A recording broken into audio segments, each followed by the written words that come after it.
Selamat pagi, Shalom. Dengan sukacita mari kita datang pada Tuhan, percaya bahwa hari ini Tuhan melawat umatnya di tempat ini, amin. Mari mulai ibadah pagi ini dengan doa, mengucap syukur. Terima kasih Yesus, sungguh kami bersyukur sebab memiliki Engkau, Allah kami yang hidup, yang bergerak dalam kami. Sebab itu hari ini, pagi ini kami mengucap syukur. Kami mau tinggikan Engkau Tuhan, sebab hanya Engkau yang layak terima pujian, penyembahan, penghormatan dari kami umat-Mu Tuhan di tempat ini. Terima kasih Bapa. Mari berhadiratlah Allah Roh Kudus. Kerjakan bagian-Mu pagi ini untuk kami umat-Mu di tempat ini. Dalam nama Yesus. Amin.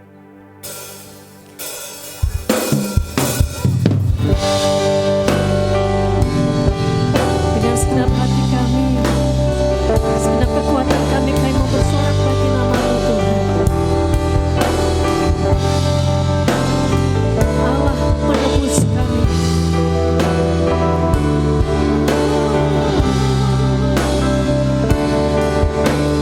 Kami bersorak,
Sebab Engkau Sang Pencipta beserta dengan kami. Tak ada satupun yang kami takutkan.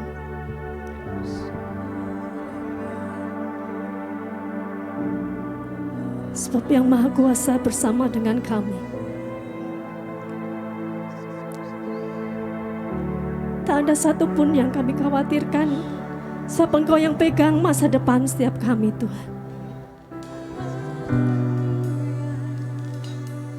Engkau yang terbesar, termulia. Allah yang dahsyat.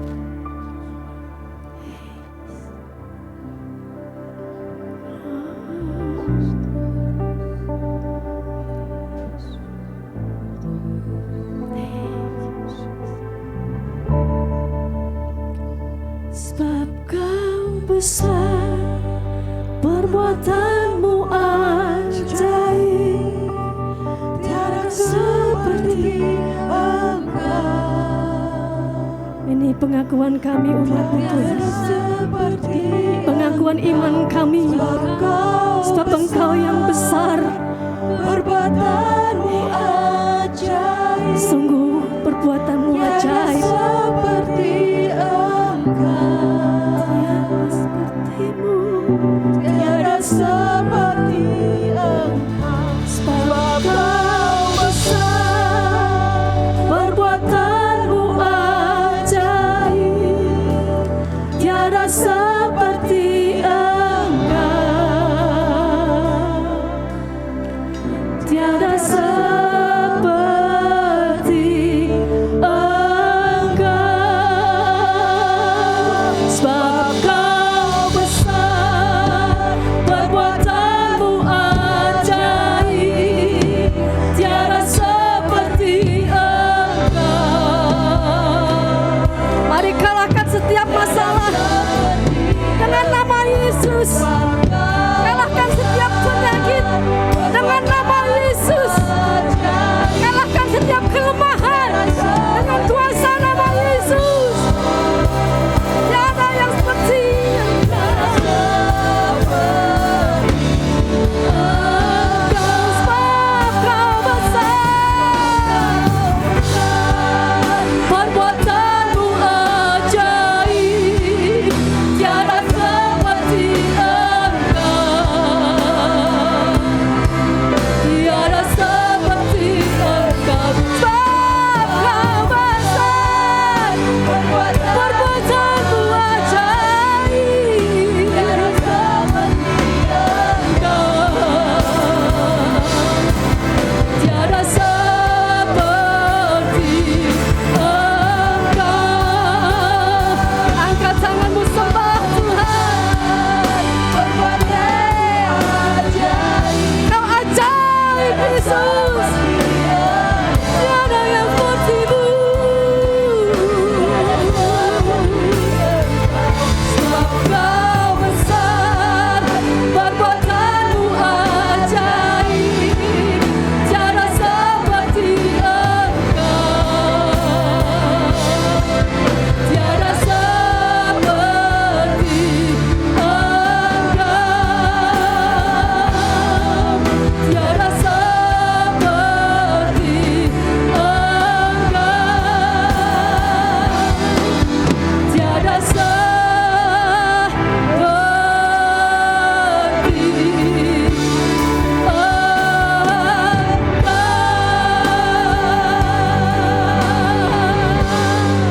berikan sorak-sorai bagi Yesus Tuhan.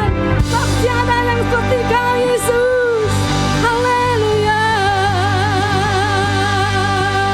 Terima kasih Tuhan, dalam nama Yesus.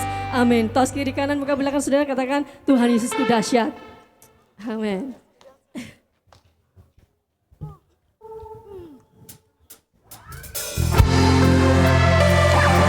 Mari bersorak bagi nama Tuhan, sebab Dia yang berkuasa.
ada bersama kita. Kekuatannya, kemuliaannya, keagungannya ada di tempat ini.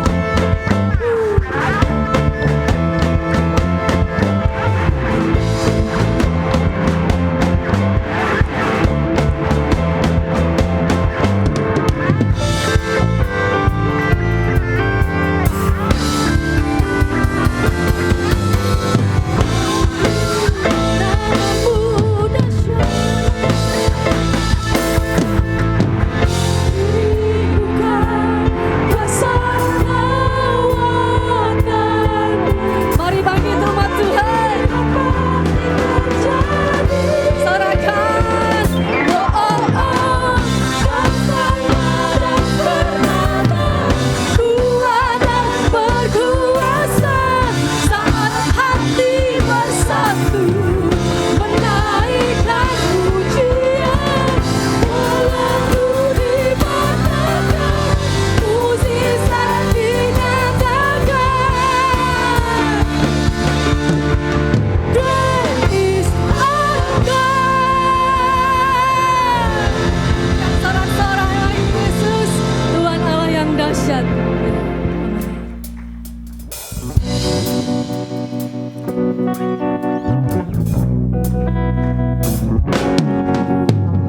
kita akan berikan persembahan buat misi.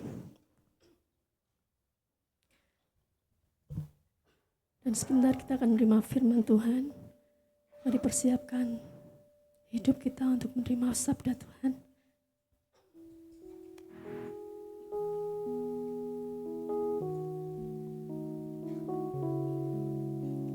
Kami sungguh percaya Tuhan, setiap firman-Mu pasti tergenapi dalam hidup kami. Kau yang pulihkan setiap kami Tuhan.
Yesus, kerinduan hatiku, mutiara tak ternilai dalam hidup. Amin.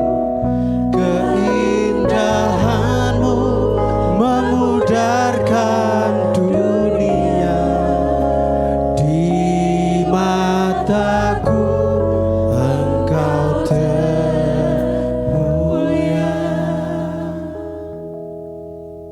Mari datang kepada Tuhan, saudara. Tuhan menilik setiap hati di tempat ini. Kami mau mendengar firman-Mu dengan sungguh-sungguh, Tuhan. Berbicaralah dari setiap pribadi di tempat ini. Firman-Mu segala-galanya bagi kami, Tuhan. Kami bersyukur Engkau memanggil, memilih kami menjadi umat pilihan-Mu. Engkau bawa kami ke tempat ini untuk kami bersyukur, beribadah, meninggikan Engkau, nama Yesus di atas segala-galanya. Dalam nama Tuhan Yesus Kristus, kami membuka hati kami untuk kebenaran firman-Mu, Tuhan. Amin. Selamat pagi Bapak Ibu Saudara. Puji Tuhan. Sehat semuanya? Puji Tuhan.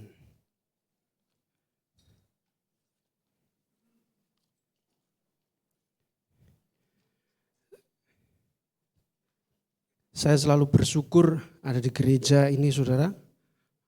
Karena Tuhan punya rancangan yang besar buat saudara dan saya, amin. Saudara tidak secara kebetulan ditanam di tempat ini. Dan saya percaya Tuhan selalu punya kerinduan saudara untuk dibimbing selalu menjadi murid Kristus. Ya, beberapa minggu yang lalu Pak Bambang berkhotbah tentang one on one, tentang memuridkan dan dimuridkan.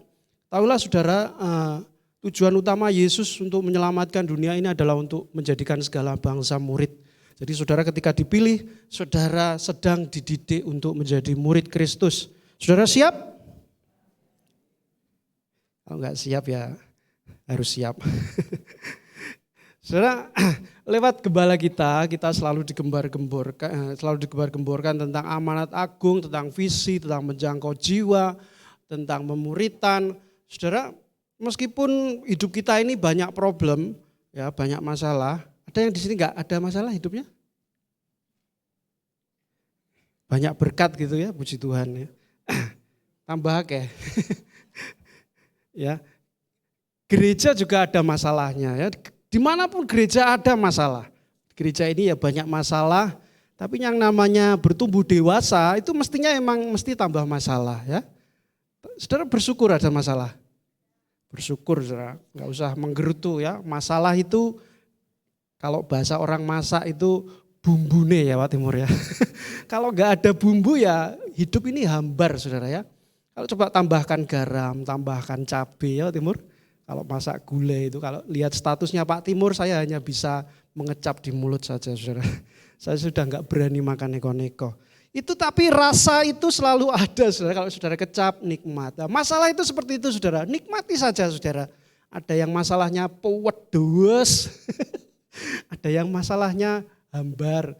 Tapi namanya kehidupan kalau banyak masalah, sebenarnya itu cara Tuhan supaya mujizat Tuhan itu bisa turun lewat masalah saudara. Nah kalau banyak masalah justru kitanya banyak kelemahan, kuasa Tuhan gampang bekerja. Nah saudara kuncinya untuk kita menghadapi masalah cuma rendah hati dan taat. Amin. Setiap kita yang mau taat pasti Tuhan tuntun ya. Kita dituntun untuk menjadi taat, untuk setia, ya, untuk rendah hati itu gambaran kita sebagai anak-anak Allah saudara. Nah saudara, pagi ini saya ingin sampaikan apa yang taruh di dalam hati saya, Tuhan taruh tentang Yunus saudara. Mari kita buka kitab Yunus saudara. Saya ajak baca ayat ini saudara, Yunus pasal 1 saja. Saudara di kitab Yunus ini banyak yang kita pelajari, ada yang tentang panggilan, tentang doa, tentang pertobatan, tentang kasih Allah kepada orang-orang yang tidak mengenal Tuhan. Tapi saya ingin bahas di Yunus pasal 1, saudara. Saya baca untuk saudara semua ya. Perhatikan dengan baik-baik ya. Mari buka Alkitab kita, Yunus pasal 1. Yunus mengingkari panggilan Tuhan. Datanglah firman Tuhan kepada Yunus bin Amitai demikian, bangunlah, pergilah ke Niniwe, kota yang besar itu, berserulah terhadap mereka karena kejahatannya telah sampai kepadaku. Tetapi Yunus bersiap untuk melarikan diri ke Tarsis jauh dari hadapan Tuhan. Ia pergi ke Yafo dan mendapat di sana sebuah kapal yang akan berangkat ke Tarsis. Ia membayar biaya perjalanan lalu naik kapal itu untuk berlayar bersama-sama dengan mereka ke Tarsis jauh dari hadapan Tuhan. Tetapi Tuhan menurunkan angin ribut ke laut. Lalu terjadilah badai besar sehingga kapal itu hampir-hampir terpukul hancur. Awak kapal menjadi takut, masing-masing berteriak kepada Allahnya dan mereka membuang ke dalam laut segala muatan kapal itu untuk meringankannya. Tetapi Yunus telah turun ke dalam ruang kapal yang paling bawah dan berbaring di situ, lalu tertidur dengan nyenyak. Datanglah nahkoda mendapatkannya sambil berkata, bagaimana mungkin engkau tidur begitu nyenyak? Bangunlah, berserulah kepada Allahmu. Barangkali Allah itu akan mengindahkan kita sehingga kita tidak binasa. Lalu berkatalah mereka satu sama lain, marilah kita buang undi supaya kita mengetahui karena siapa kita ditimpa oleh malapetaka ini. Mereka membuang undi dan Yunuslah yang kena undi. Berkatalah mereka kepadanya, beritahukan kepada kami karena siapa kita ditimpa oleh malapetaka ini. Apa pekerjaanmu? Maaf saudara, mata saya kok. Berkatalah mereka kepadanya, beritahukanlah kepada kami karena siapa kita ditimpa oleh malapetaka ini. Apa pekerjaanmu dan dari mana engkau datang? Apa negerimu dan dari bangsa manakah engkau?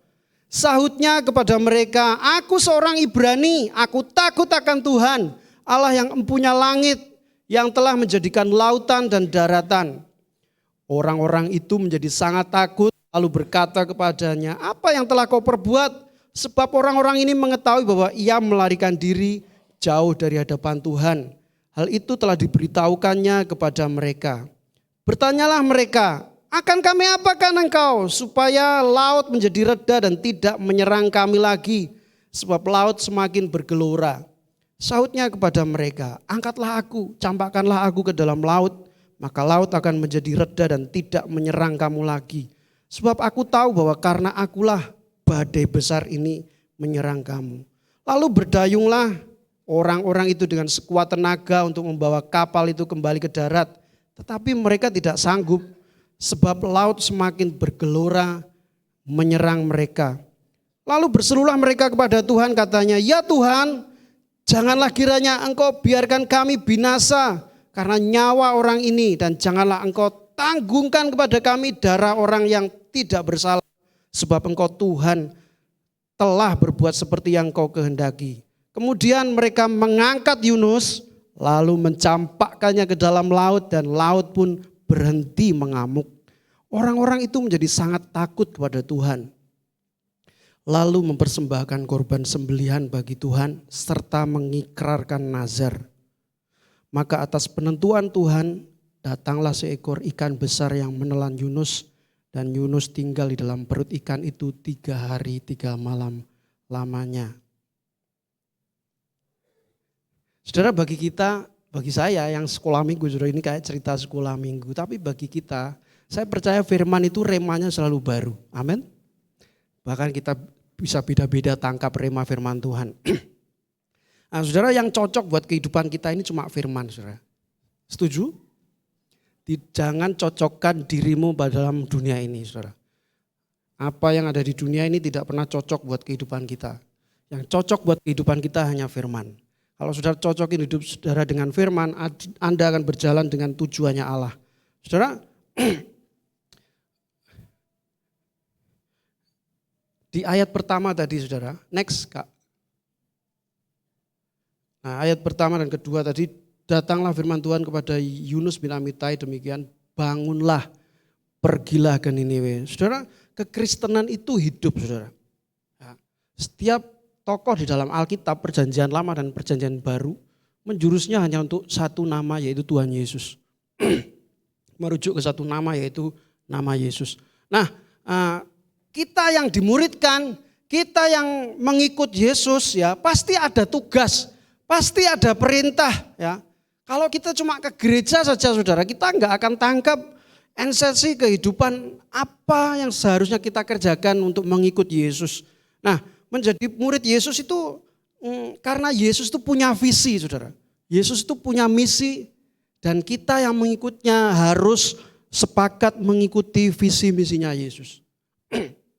Hidup tanpa sebuah visi dan misi, apalagi untuk kehidupan kekal, kita akan terjebak dengan kehidupan kita yang bisa tersesat, saudara.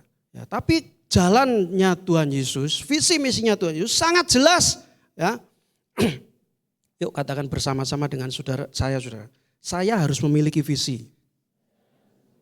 Nah, visi yang diberikan Tuhan Yesus sangat jelas. Kita semua mesti terima visi yang dari Tuhan, ya, secara pribadi, secara korporat, secara bersama, ya kita terima visi, saudara. Jadi kalau kehidupan kita terima visi, yaitu visi misinya Tuhan Yesus, kita akan mengerjakan apa yang menjadi pekerjaannya di dalam dunia ini, saudara.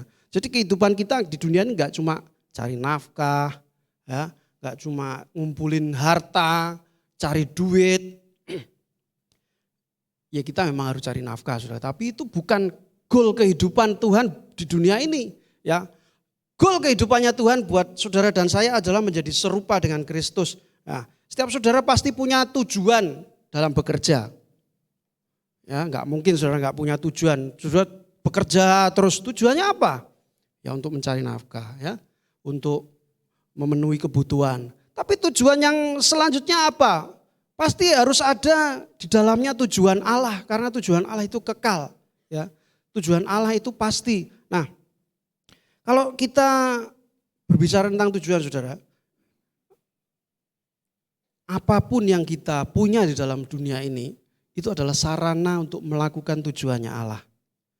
Saudara, sedikit pengetahuan tentang Yunus, kalau saudara baca di kitab sebelum Yunus, ya. Yunus itu nabi yang hidup di zaman Raja Yerobeam II, ya, di mana raja itu jahat, Raja Israel ke-14, dan Yunus ini hanya bernubuat untuk nyenengin hatinya raja.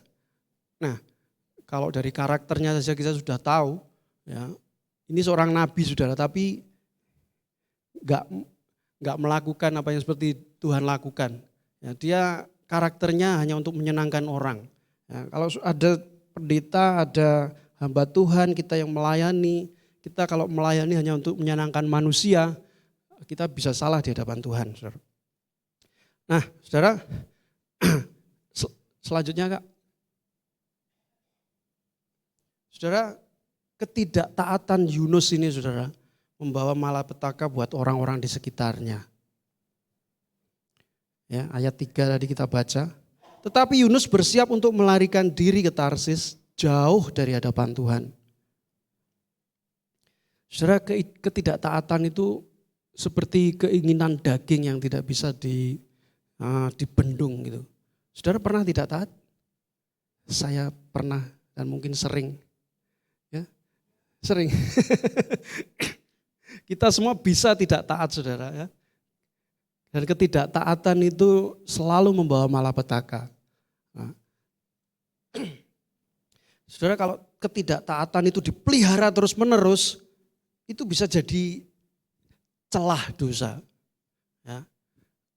Celah kalau ketidaktaatan kalau terus dilakukan, celah itu bisa jadi membesar. Ya, kemarin yang ya, celah dosa itu kalau diterus-teruskan bisa jadi pintu dosa.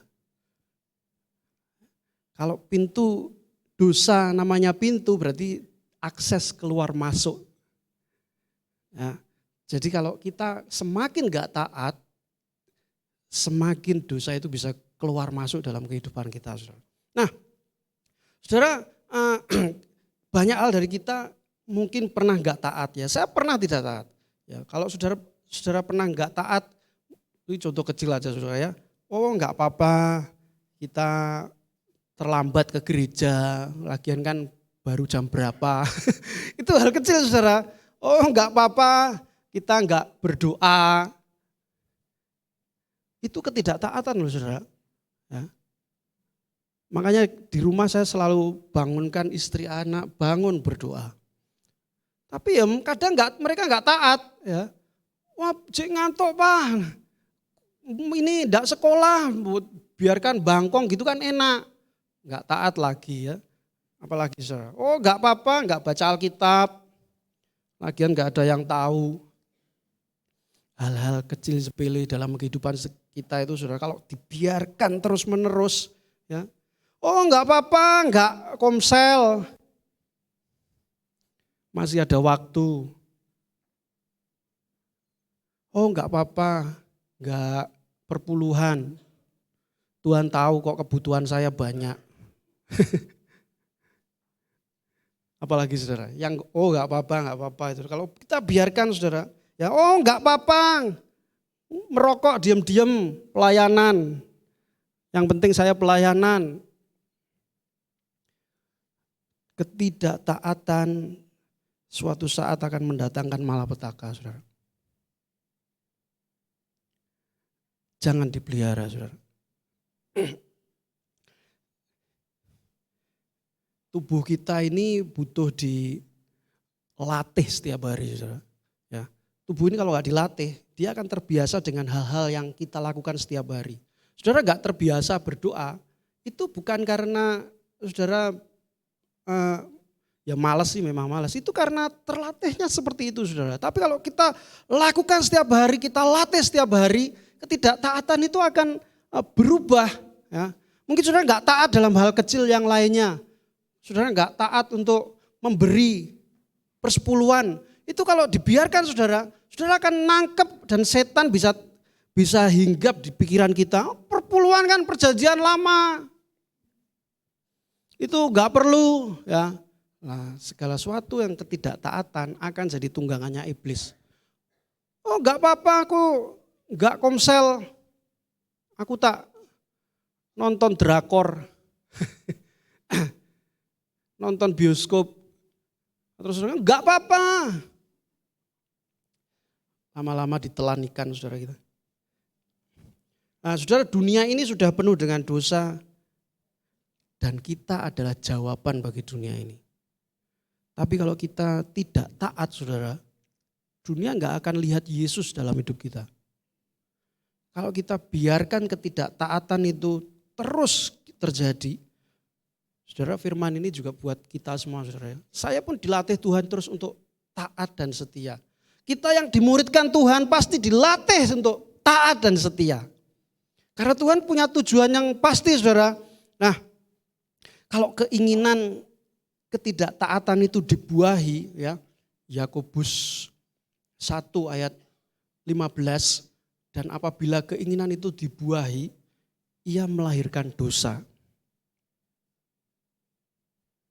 Dan kalau dosa itu sudah matang, ia melahirkan maut. Kematian rohani, saudara. Ya. Saudara kalau enggak ngerasa apa-apa, aku ke gereja kok ya enggak ngerasa apa-apa toh Pak David. Ya karena kita pelihara yang namanya ketidaktaatan itu saudara. Tapi kalau saudara pelihara namanya taat dan setia, Roh Kudus bertahta atas hidup kita.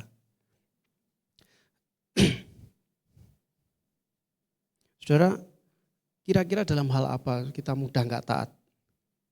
Saya rasa banyak ya. Coba senyum sama kiri kanannya. Kamu biasanya enggak taat apa? Saking banyaknya enggak bisa kita sebutkan ya. Kayaknya ke gereja, kayaknya kita ini suci, kudus dan tak bercelah. Tapi banyak hal kecil yang kita pelihara, ketidaktaatan itu sakit di hadapan Tuhan, saudara. Membuat sakit hatinya Tuhan. Nah saudara, kalau dalam hal ketidaktaatan, dalam hal kecil saja kita enggak taat, Kita ini menyembah Tuhan yang tidak kelihatan, saudara. Bagaimana kita harus tetap taat dan iman kita bertumbuh. Saudara, ketidaktaatan bisa membawa celaka buat diri sendiri, bagi orang-orang terdekat. Ya. Cara gimana? Serahkan, saudara. Serahkan kelemahan kita pada Tuhan. Ya, kalau saudara merasa enggak taat, Pak, kok sulit sekali memberi waktu untuk berdoa, memberi waktu untuk baca Alkitab, memberi waktu untuk memuliakan nama Tuhan. Itu karena kita terbiasa memelihara ketidaktaatan itu, saudara. Tapi kalau kita latih, saudara, serahkan kelemahanmu pada Tuhan, Tuhan bisa ubahkan, saudara. Tuhan bisa ubahkan dengan caranya yang mungkin buat kita mungkin menyakitkan. Buat kita mungkin gak enak. Tuhan, aku semakin lama mengikut Engkau kok semakin banyak masalah. Masalah itu panggilan Tuhan supaya kita sadar, supaya kita ngerti bahwa kita sedang ada di dalam kubangan dosa yang penuh ketidaktaatan, supaya kita pergi dari sana. Dan kalau saudara pergi dari sana, caranya Tuhan memang kadang memproses itu enggak enak. Tapi demi serupa dengan Kristus, kita memang harus sangkal diri dan pikul salib. Amin.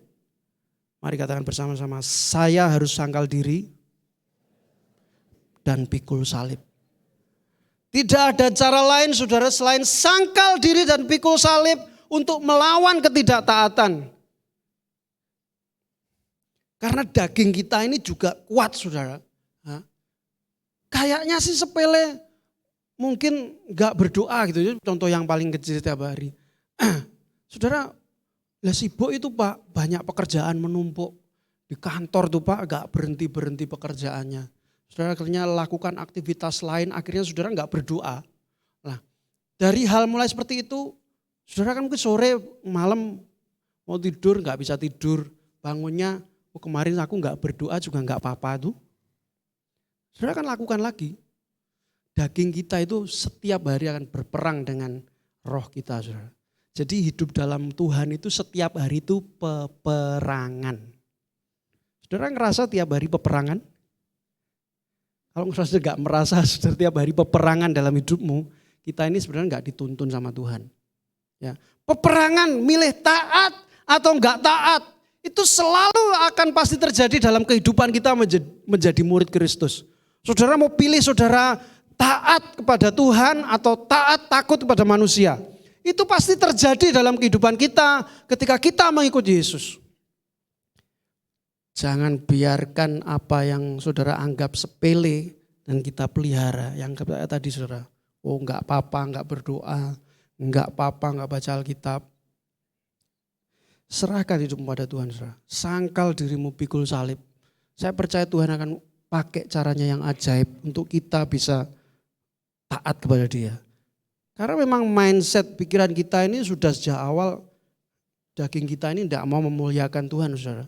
Daging kita ini pengennya ya dolan, tidur, malas, hanya bekerja untuk menyenangkan diri sendiri, hanya bekerja untuk menyenangkan keinginannya sendiri. Ya. Tuhan perintahkan apa dalam hidup saudara? Ya, kalau Yunus diperintahkan untuk pergi ke Niniwe, saudara, Niniwe itu ibu kotanya Asyur, ya itu bangsa yang jahat banget, saudara. Dia kalau hukum waktu bangsa Israel dibuang ke pembuangan itu, bangsa Asyur itu kalau menghukum seseorang tangannya dipotong, bayi diremukkan.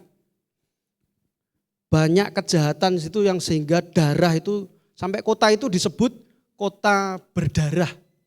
Jadi Niniwe ini memang bangsa yang jahat, kota yang jahat dan musuh bebuyutannya Israel.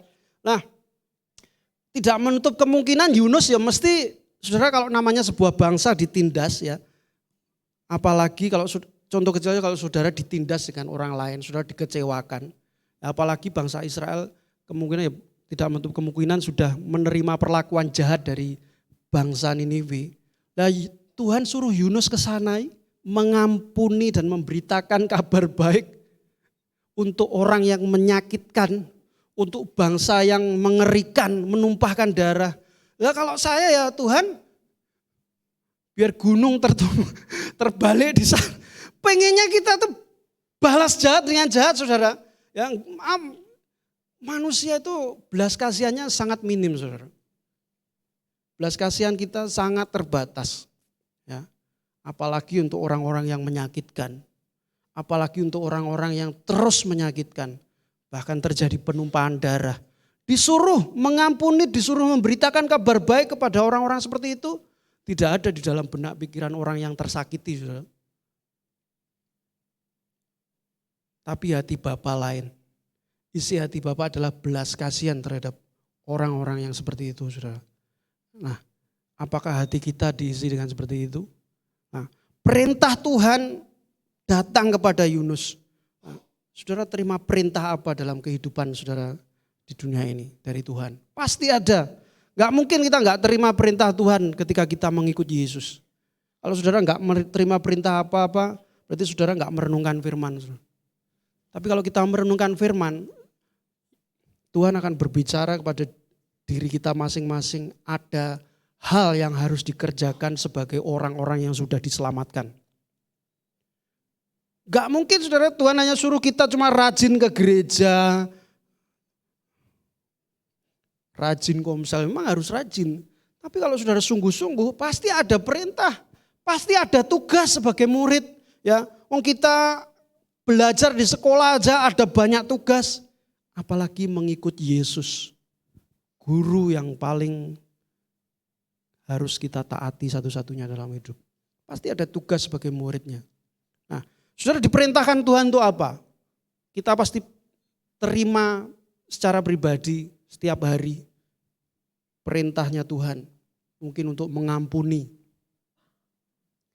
Perintahnya Tuhan untuk memberitakan kabar baik kepada tetanggamu. Perintahnya Tuhan, saudara disuruh membantu pelayanan. Apalagi perintahnya Tuhan, saudara suruh mengasihi orang yang membenci kamu. Nah, perintahnya Tuhan dalam hal lain lagi, kedagingan kita mungkin. Saudara beberapa bulan yang lalu, saya bersyukur diingatkan teman saudara ya. Ada teman ingatkan saya, awalnya sih gak mengingatkan, dia cerita. Mas, kamu mainan Facebook gak? Mainan, ya namanya ya kita ya buka, aku jarang buka Facebook ya buka. Mas, nama Facebook ada yang namanya Facebook Pro. Facebookmu Pro loh mas. Pakaian ya, tak pakai saudara. Akhirnya ya, oh iya ya teman-teman banyak yang pakai Facebook Pro ya.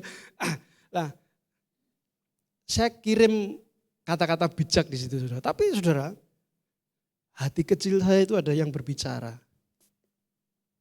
Fit, kamu mau ikut Yesus apa ikut Mark Zuckerberg? Iya bener ya. Siapa lihat Mark Zuckerberg ya? Yes, angel menjenenge. Saudara tahu Mark Zuckerberg yang bikin Facebook itu loh saudara. Apa salahnya saudara bikin Facebook? Buat saya ya, yang sekarang saya kan gak upload video porno, gak upload apa. Cuma kata-kata bijak saudara. Bagi saya biar dibaca orang, memberkati. Bagus gak? Pikiran saya bagus, tapi Tuhan tuh bisa ngomong tuh saudara. Fit, kamu mau ikut Yesus, mau dimuridkan Yesus apa dimuridkan Mark Zuckerberg? Ya saya tahu ini Tuhan saudara. Saya protes saudara. Tuhan, lah aku lagi gadulanan medsos lah gaptek aku Tuhan. Lah semua yang terjadi ini pengetahuannya dari HP, dari semua. Tuhan cuma ngomong satu kalimat itu saudara. Saya yang merasa keinginan daging sini. Kalau kok seminggu kemudian, saya waktu itu ngomong sama Tuhan, kalau memang ini perintah Tuhan, beri saya tanda Tuhan. Wah, sudah mulai nantang saudara saya. Loh, maksud saya baik saudara, saya itu upload sesuatu di media sosial supaya untuk firman lah, apalah yang baik-baik. Seminggu kemudian saya kambuh 2 hari. Istri saya yang paling keluar firmannya, saudara. Kowe kakeknya bepro. Terima kasih ya, Ma. Sejak saat itu dan seterusnya, saudara, saya sedang dimuridkan Tuhan. Tuhan, kalau ini firman-Mu akan saya lakukan. Dan Tuhan ngomong, pakai HP untuk belajar firman. Loh, Tuhan bisa ngomong tuh hal kecil seperti itu, saudara. Keinginan daging saya ya pengennya pegang HP, kita enggak usah tiap hari kita pegang HP. HP yang paling banyak menyita jam kita, saudara. Dan rata-rata terbuang dengan sia-sia. Dan kita tidak sadar. Ya, kadang setengah jam, cepat ya. Loh, 1 jam. Saya protes, saudara, waktu ditegur Tuhan. Tuhan, bojoku bedino bukai Shopee, Tuhan kok gak mbok tegur.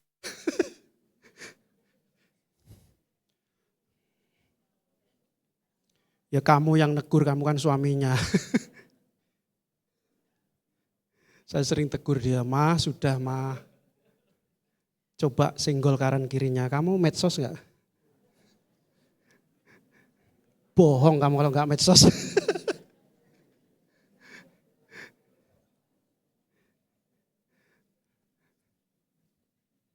Kayaknya sepele, kayaknya hal kecil, kayaknya cuma HP, Pak. Medsos, Pak. Kan aku baca firman, di situ ada saksian, enggak apa-apa.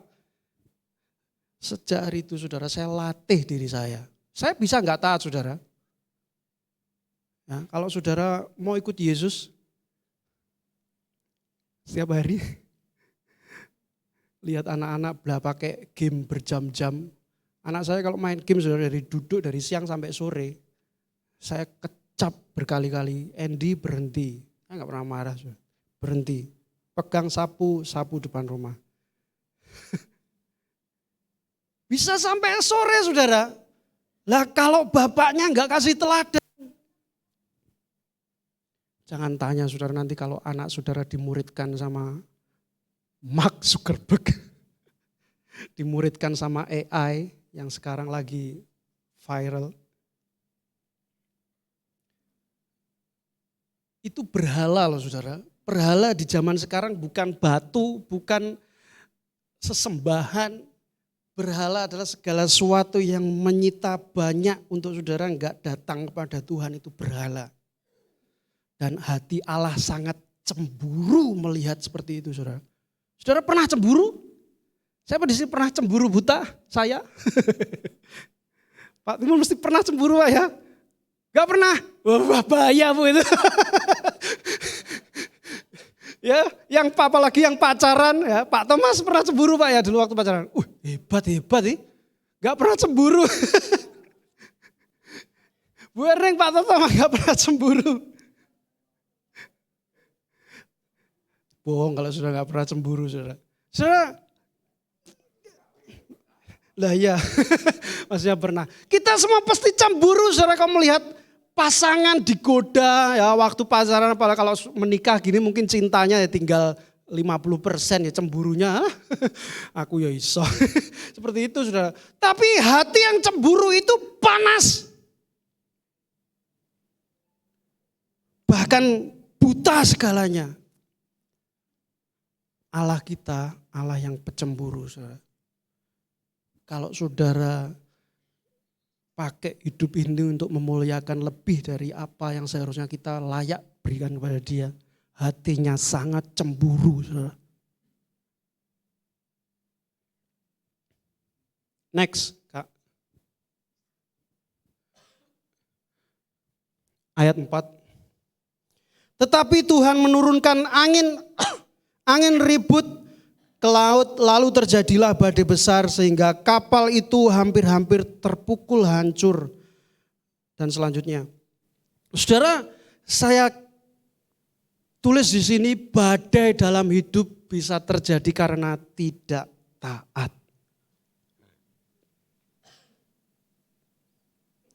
Saudara, ketika kita enggak taat, saudara, kayak tadi, orang-orang di sekitar kita tuh kena dampak.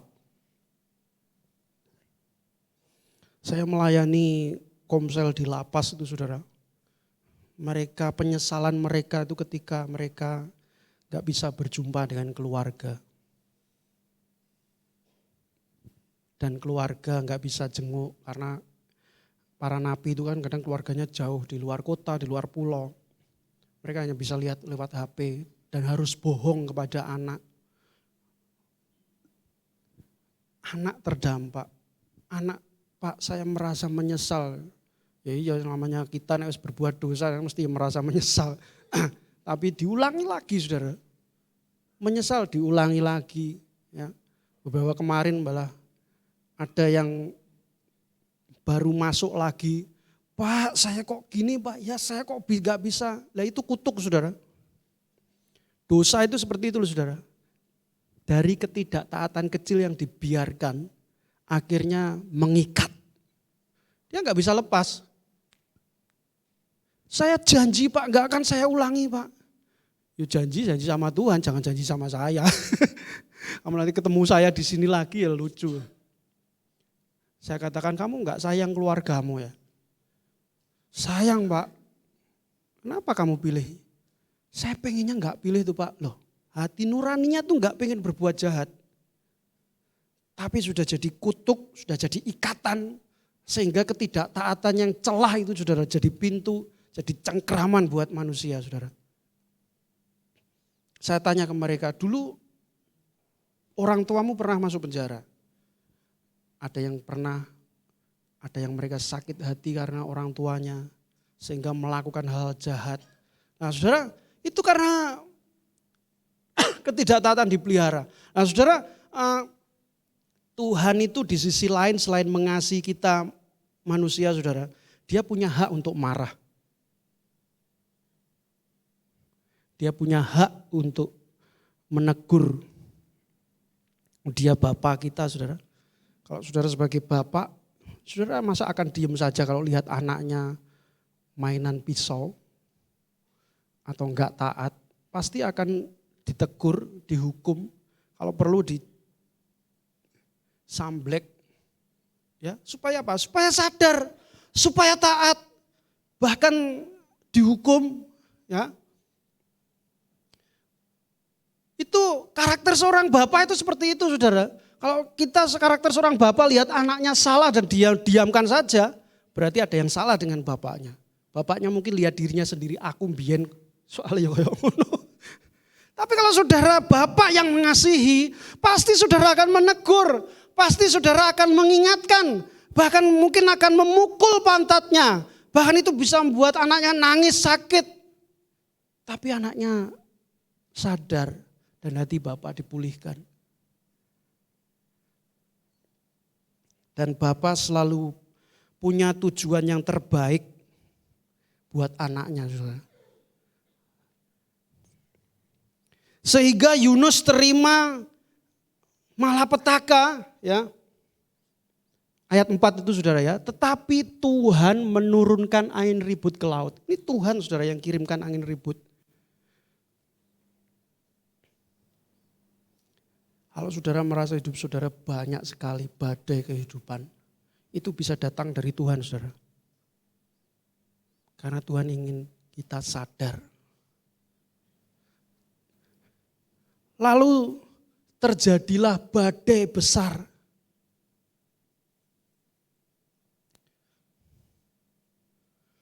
Kita itu ditegur berkali-kali sama Tuhan dalam hal kecil. Kalau saudara enggak taat sekali Tuhan akan tegur. Tahan 2 kali Tuhan tegur, 3 kali Tuhan tegur, 4 kali Tuhan tegur. Seperti bangsa Israel yang berontak terus. Yang begegek. Tahu begegek saudara? Enggak apa-apa, enggak apa-apa. Ditegur Tuhan berkali-kali enggak apa-apa. Dan saudara enggak bertobat.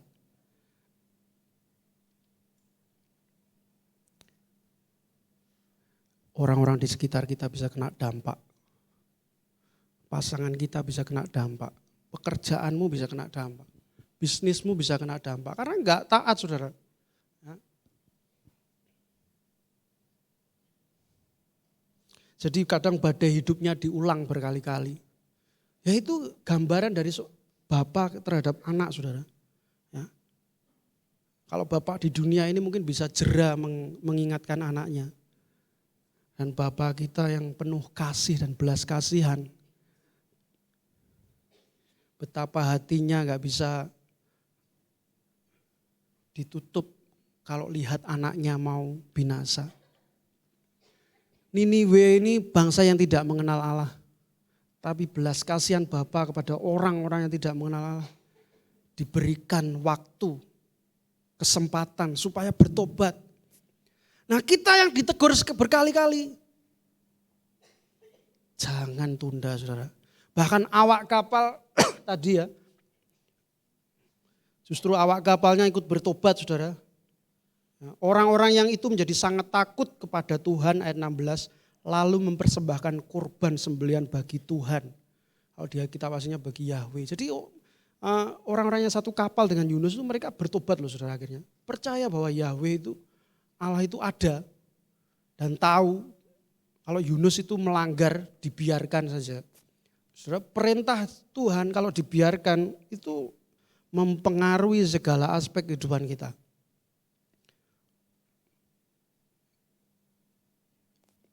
Sampai di pasal selanjutnya itu, saudara, Tuhan kan ngomong lagi sama Yunus. Ya. Datanglah, pasal 3 saudara bacakan ayat 1. Datanglah firman Tuhan kepada Yunus untuk kedua kalinya. Jadi Yunus tuh disuruh Tuhan sampai 2 kali. Karena Yunus gak taat, tapi rencana Tuhan gak bisa digagalkan. Ya. Kalau saudara terus gak taat dan Tuhan kejar terus, saudara tinggal pilih mau tetap dalam badainya yang dikirim Tuhan atau saudara ditelan ikan. Masuk dalam rencananya Allah. Enggak enak. Tapi ada dalam rancangannya Allah. Saya kadang bayangnya Yunus ditelan ikan 3 hari. Saya itu mambu iwak. Kan saya makan ikan itu seminggu saya jatah sekali, saudara. Itu kalau saya masak enggak saya goreng, Pak Timur, saya kukus. Supaya otak saya kan waktu saya sakit, dokter ngomong makan yang sehat Pak ya. Wah tak lihat makan sehat itu kayak apa. Makan ikan saudara tak kukus. Ambune saudara. Anak saya tuh, Pak gila nih Pak ambune. Sehat ini. Saya nggak bisa bayangkan Yunus di dalam perut ikan 3 hari. Gak enak.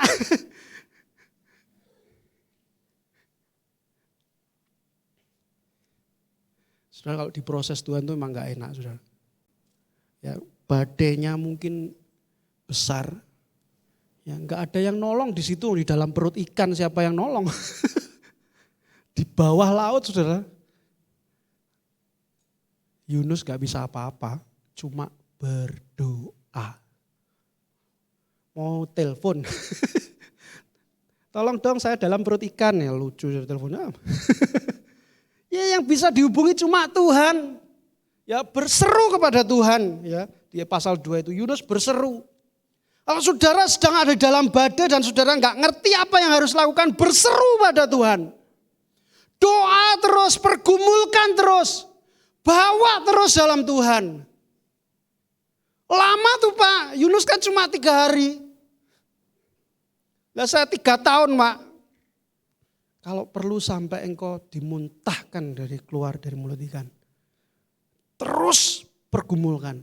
Karena saya percaya badai yang dikirim Tuhan ada rencananya. Memang gak enak buat pikiran kita, memang gak enak buat kedagingan kita. Tapi itu teguran Tuhan. Seperti kasih Bapa kepada anaknya yang menyadarkan anaknya supaya kita kembali kepada caranya Tuhan.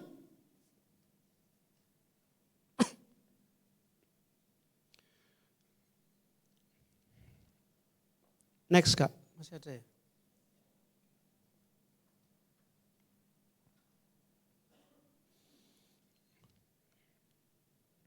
Jadi bersyukurlah saudara kalau saudara enggak taat tapi masih ditegur Tuhan. Saya bisa enggak taat, kita semua bisa enggak taat, tapi kalau masih ditegur Tuhan, berarti saudara masih dianggap anak Tuhan. Kalau saudara nggak ditegur, berarti ya bukan anaknya. Betul nggak saudara? Saya nggak mungkin tegur anaknya orang lain berkali-kali. Ya mungkin nyemoni gitu saudara. Tapi kalau yang namanya anak, ya pasti akan ditegur, pasti akan dinasihati, pasti akan dihajar. Namanya murid pasti akan terima yang namanya teguran, terima yang namanya nasihat. Gak enak buat diri kita, gak enak. Tapi artinya Tuhan ada di sana melindungi kita. Sebab kita sudah dipanggil dan ada dalam rencananya. Saudara, metode caranya Tuhan supaya kita itu selamat, yaitu ketaatan saudara. Gak ada metode lain selain taat supaya kita itu selamat saudara. Dalam sehari-hari coba saudara gak taat lalu lintas gitu aja ya. Bisa ketilang, bisa tabrakan. Jadi peraturan ketaatan itu perlu dilakukan. Tapi daging kita ini gak suka saudara. Nah saya ingat kesaksiannya Pak Bowo saudara di Komsel LOC. Sangat memberkati, mungkin bisa dipersiapkan mas LCD-nya. Saya kemarin telepon Pak Bowo, saya sangat diberkati dengan kesaksian yang disampaikan Pak Timur waktu di pemuritan. Saya rindu banyak jemaat mendengar video, mendengar kesaksiannya Pak Bowo. Lah aku di Jakarta Mas David, piye? Ya sudah rekam aja Pak Bowo. Pak Bowo ini dasar dari kesaksian ini dia ditegur Tuhan berkali-kali saudara. Sudah Kak? Bisa? Oke. Yuk kita dengarkan kesaksiannya Pak Bowo saya sebentar saja.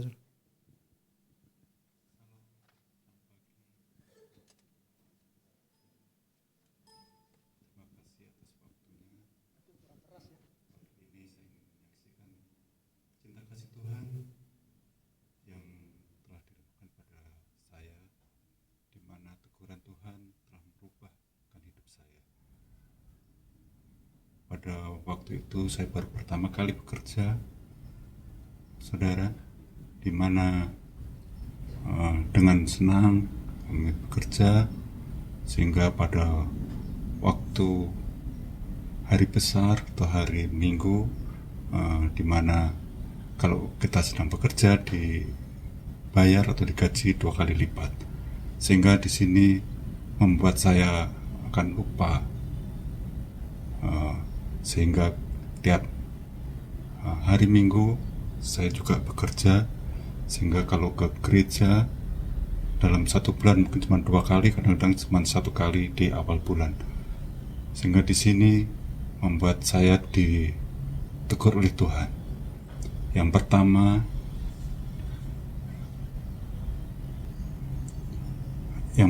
pada waktu saya melakukan pengecekan barang di atas ponton. Waktu itu kaki saya menginjak di atas jembatan pelabuhan dan tangan saya ada di atas ponton. Tanpa saya sadarin, tali pengikat di atas ponton itu terlepas sehingga pontonnya hanyut ke tengah. Jadi kaki dan tangan saya berpegangan di atas ponton, kaki di jembatan, sehingga saya hampir jatuh ke laut. Untung pada waktu itu ada teman yang ada di atas ponton sehingga saya dapat ditolong dan ditarik ke atas sehingga saya tidak jatuh. Di sini saya merasa itu merupakan pertolongan Tuhan, karena tanpa saya sadari itu adalah teguran Tuhan.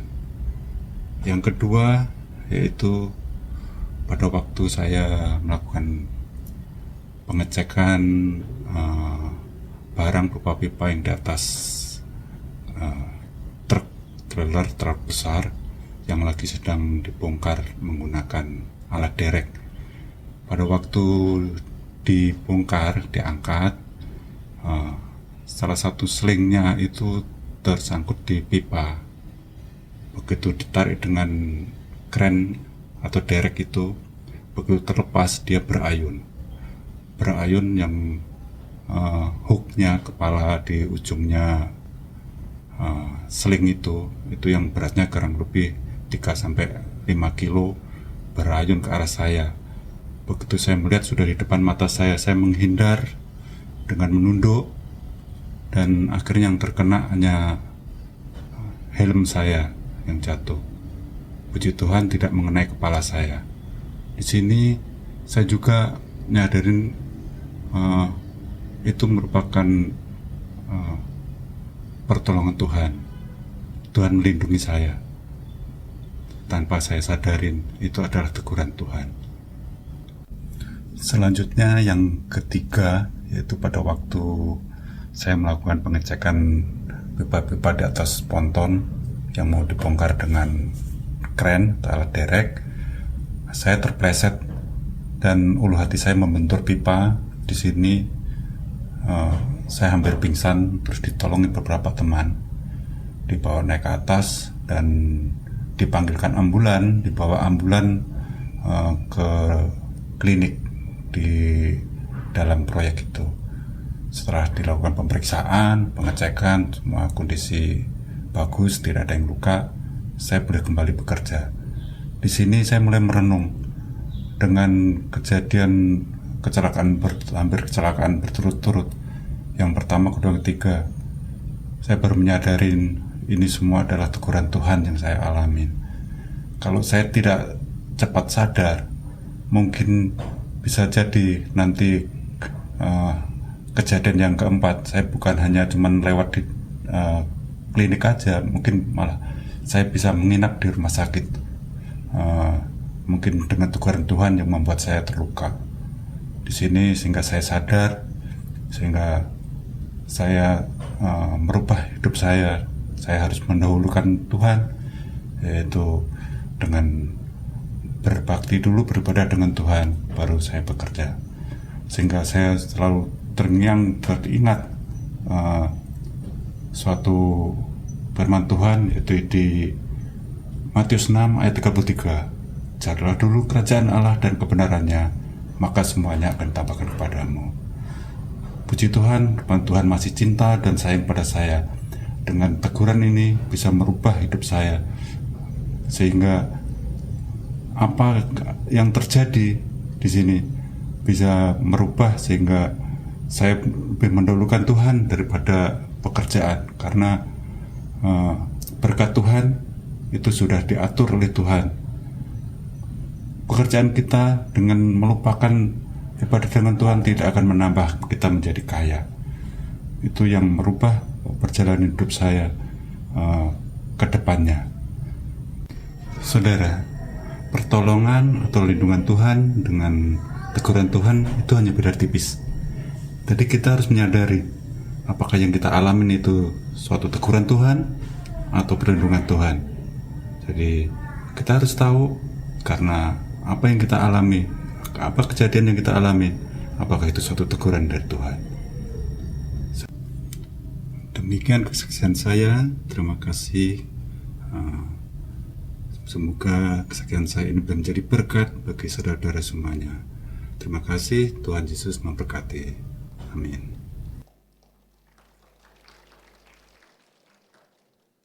Saya ucapkan terima kasih kepada Pak Bowo yang di Jakarta.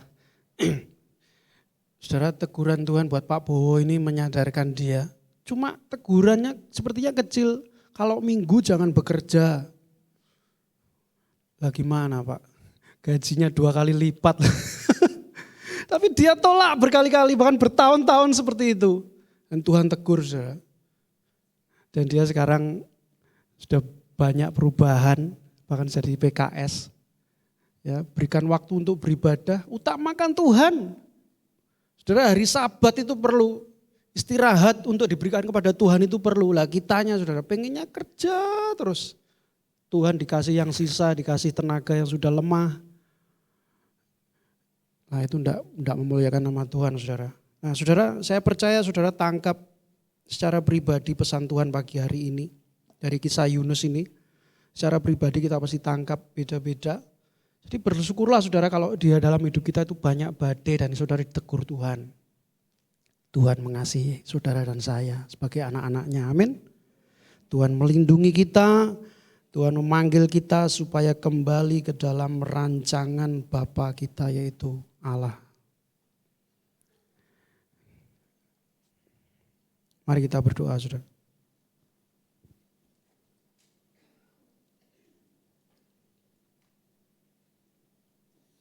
Tuhan, meskipun firman-Mu ini tidak sedap kami dengar secara telinga, tapi teguran dan nasihat-Mu itu selalu membawa kepada kehidupan, membawa kepada kesembuhan manusia batin kami.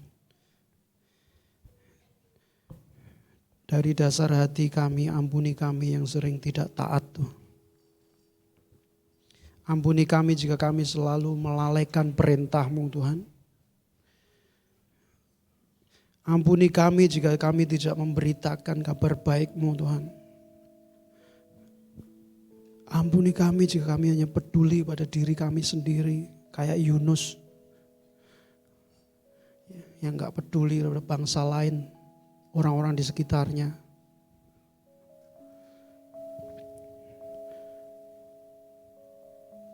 Terpujilah nama Tuhan.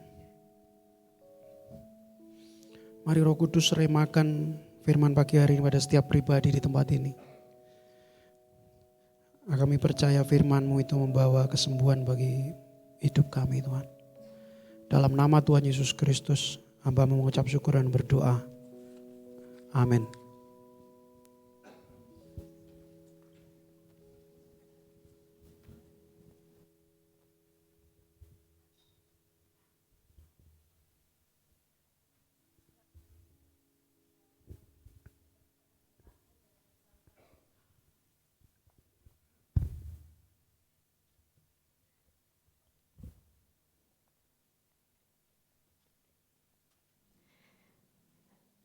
Puji Tuhan, semuanya diberkati dengan firman Tuhan. Mari tetap setia untuk semua panggilan yang Tuhan berikan buat kita. Kita akan melihat kegiatan sepekan ke depan, mari perhatikan bersama-sama.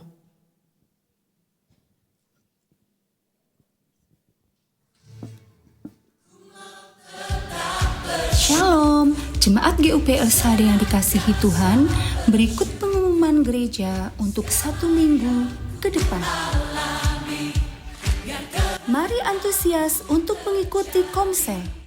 Bagi yang belum bergabung dalam Komsel, silakan menghubungi Sakom. Menara doa setiap hari Senin sampai Jumat pukul 6 sore di meeting room gereja sesuai dengan jadwal Komsel masing-masing. Mari jemaat Tuhan hadir dalam doa puasa pengerja hari Sabtu 10 pagi di gereja. Ibadah raya kenaikan Tuhan Yesus Kristus hari Kamis pukul 7 pagi. Mari anak-anak kaum muda dan remaja hadiri dan rasakan hadirat Tuhan dalam ibadah LSAD Youth hari Sabtu pukul 6:30 malam di Aula Peniel.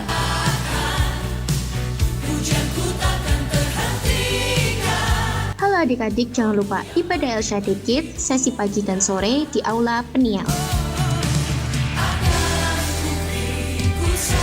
Mari rasakan kasih dan jamahan Tuhan dalam ibadah raya hari Minggu pukul 7 pagi dan pukul 4 sore.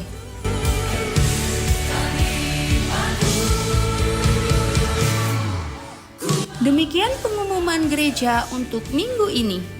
Tuhan Yesus memberkati.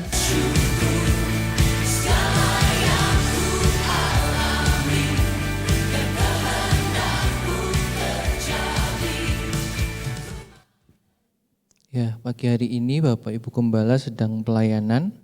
Ibu Gembala pelayanan di Solo, Bapak Gembala berada di pelayanan di Malang. Ya, mengingatkan lagi bahwa besok Kamis ibadah kenaikan Yesus Kristus hanya 1 kali sesi jam 7 pagi.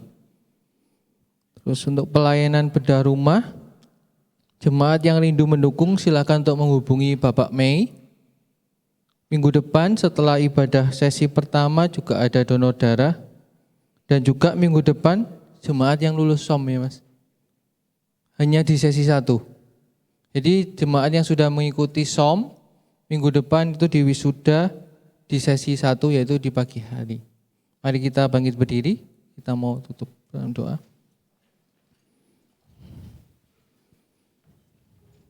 Kita angkat persembahan kita.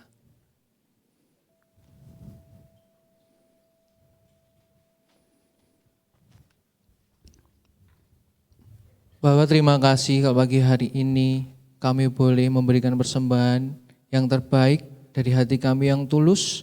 Kami percaya Tuhan, Engkau Tuhan yang setia, bahkan Engkau telah memberikan, Engkau telah mengasihi kami terlebih dahulu. Kami percaya persembahan kami ini berguna untuk pelebaran kerajaan Tuhan di tempat ini, bahkan untuk misi-misi Tuhan di daerah-daerah. Terima kasih Tuhan. Mari kita angkat tangan kita. Terima kasih Tuhan buat firman-Mu yang mengingatkan kami, yang menegur kami.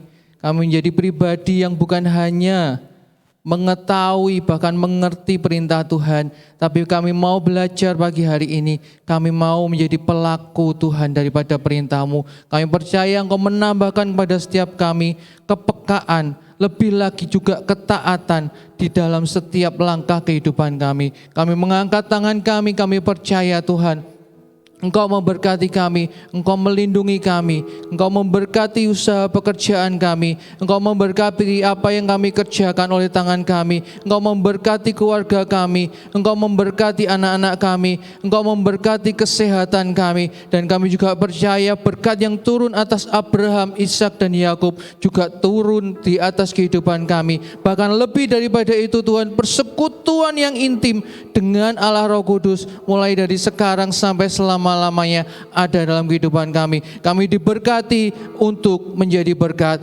Kami terima segala berkat yang terbaik yang datangnya daripada Tuhan di dalam nama Tuhan Yesus. Haleluya. Amin.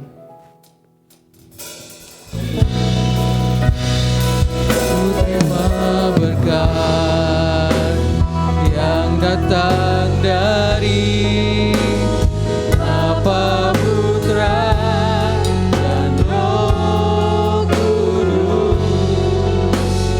Apapun yang ku sentuh, ku kerjakan, dibuatnya berhasil. Sinar wajah-Mu yang menerangi, menjaga dan menuntun hidupku. Damai dan penyertaan-Mu penuhiku. Mari kita angkat tangan kita.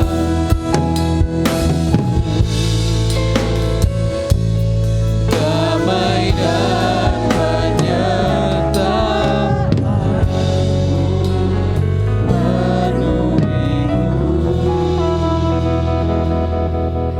Mari duduk sebentar mengucap syukur. Terima kasih Bapa, kami menikmati ibadah pagi ini bersama-Mu. Kami pulang membawa seluruh berkat-Mu, sukacita-Mu, dan damai sejahtera-Mu dalam nama Tuhan Yesus kami bersyukur. Amin. Selamat pulang, Tuhan Yesus memberkati, dan selamat hari Minggu.